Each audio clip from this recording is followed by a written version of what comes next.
Let's bring in Trey Gowdy, a close friend of Senator Graham and a host of Sunday Night in America. Our condolences to you, Trey. I know how close you and Lindsey were. Just some memories of your good friend. And we got some pictures of you with President Trump and Lindsey Graham on the golf course. You guys spent a lot of time knocking the little ball around. We did, and we spent a lot of time on the phone. You know, he was more than just my senator. I've known him for 30 years. Yeah, we spent a lot of time on the golf course, but it was more than that. He was a friend of my family. Last thing he said to me, John, was tell Terry, Watson, and Abigail, those are our children, hello for me, and I'll call you when I come back home. And that we were in the parking lot of my club in Spartanburg. He would drive over and play. I'd never in a million years thought when I hugged him goodbye that it would be the last time I ever talked to him. It never entered my mind, John. Yeah, I mean, this horrible thing with aortic dissection, my mother-in-law died from exactly the same thing. In fact, my wife was FaceTiming her on the phone while she was in the hospital, and she was there 1 second and she was gone the next. It just happened so quickly. I first got to know Lindsey when I covered his presidential campaign back in 2015, when he said this in his kickoff speech in Central South Carolina, right in front of the old pool hall, that he grew up in the back of. Listen to what he said. Some of you have known me since my family lived in the back of the bar in that building. But I'm pretty sure no one here, including me, ever expected to hear me say, I'm Lindsey Graham, and I'm running for president of the United States. I mean, when you look at his background, when you look at his upbringing, he was living in a single room in the back of a combination pool hall, liquor store, and bar. Both his parents died. He adopted his younger sister, Darlene, and he managed to make it to the Senate and actually ran for president, unsuccessfully in 2015, but still launched that campaign. It's remarkable that he came as far as he did, given his background.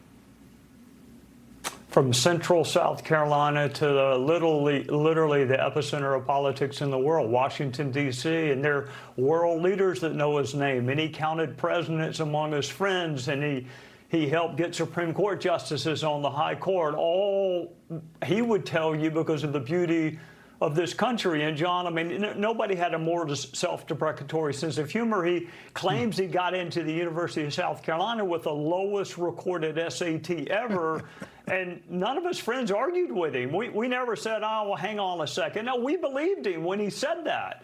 But he was so sharp-witted. He was a really good trial lawyer.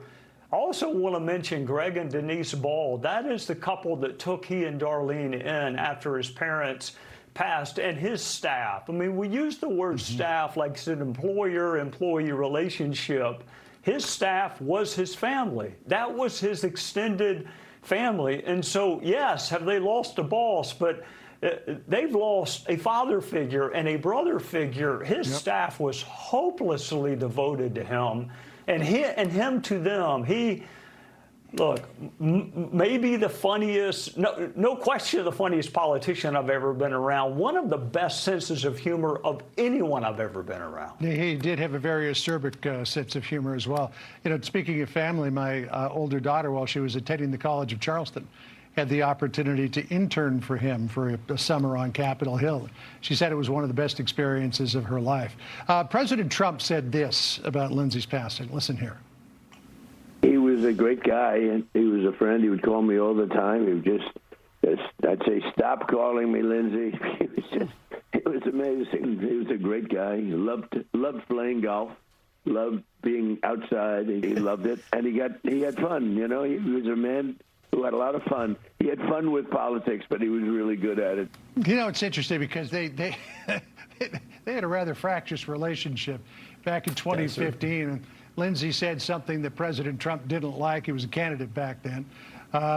Then candidate Trump publicly announced Lindsey Graham's phone. Then Lindsey sort of took him up on the joke and released a picture of him destroying his phone, which was a flip phone.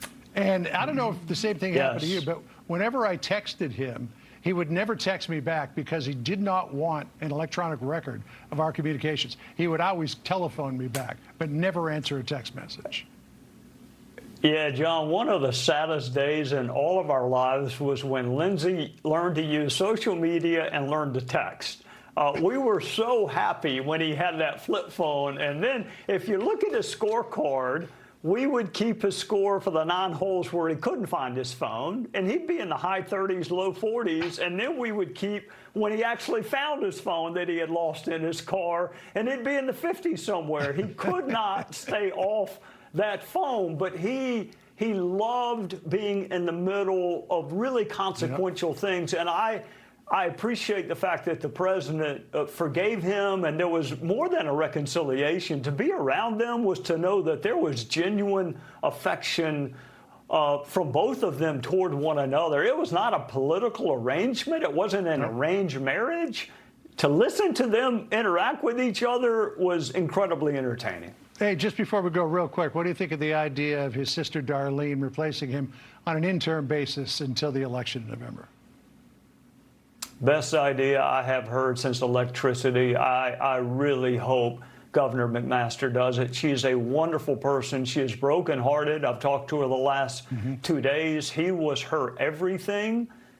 She's got a lot to do to manage his estate and services where people want to remember him, but it would be so poetically beautiful for his baby sister to finish out his term, and he would be smiling from heaven at the thought of it. All right, well, we'll see what Governor McMaster has to say 4 o'clock this afternoon. Trey, again, our condolences to you and everybody who knew Lindsey. He's a terrific fellow. Thanks for joining us. Appreciate it.